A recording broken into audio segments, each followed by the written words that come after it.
Salut, c'est Lao sur Unique. Alors aujourd'hui, on va voir les bienfaits et les méfaits du café. Est-ce que tu les connais? Moi, je ne les connaissais pas. Je les ai appris et je suis très heureux de les connaître. Donc, on va voir ça tout de suite après la petite intro. N'hésite pas à rester jusqu'à la fin pour connaître tous les bienfaits et les méfaits du café.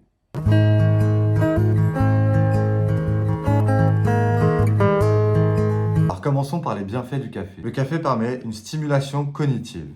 La caféine présente dans le café peut améliorer la concentration, la mémoire et la vigilance. Le café contient de nombreux antioxydants qui peuvent contribuer à la protection des cellules contre les dommages. Le café permet une réduction du risque de certaines maladies. D'après certaines études, la consommation modérée de café pourrait être associée à une diminution du risque de certaines maladies, telles que la maladie de Parkinson et certaines formes de cancer. Et nous allons voir désormais les méfaits du café. Le café peut provoquer des insomnies et de la nervosité. La caféine peut perturber le sommeil, entraîner de l'insomnie et augmenter la nervosité chez certaines personnes sensibles. Les problèmes digestifs.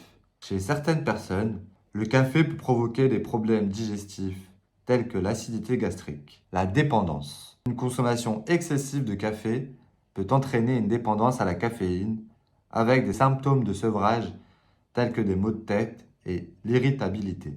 Il est essentiel de souligner que les effets du café varient d'une personne à l'autre et une consommation modérée est généralement considérée comme sûre pour la plupart des gens. La quantité de café qu'une personne peut consommer en toute sécurité varie en fonction de plusieurs facteurs tels que la tolérance individuelle à la caféine, la sensibilité personnelle et la santé générale. Cependant, la plupart des experts conviennent qu'une consommation modérée est généralement considérée comme sûre pour la plupart des adultes.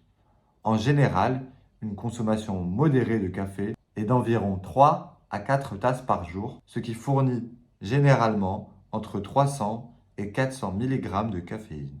Cela peut varier en fonction de la force du café et de la taille de la tasse. Il est important de surveiller votre propre tolérance à la caféine, de rester conscient des symptômes tels que l'insomnie, la nervosité ou des problèmes gastro-intestinaux et d'ajuster votre consommation en conséquence. Les femmes enceintes et les personnes ayant certaines conditions médicales devraient consulter leur professionnel de la santé pour déterminer la quantité de caféine qui leur convient.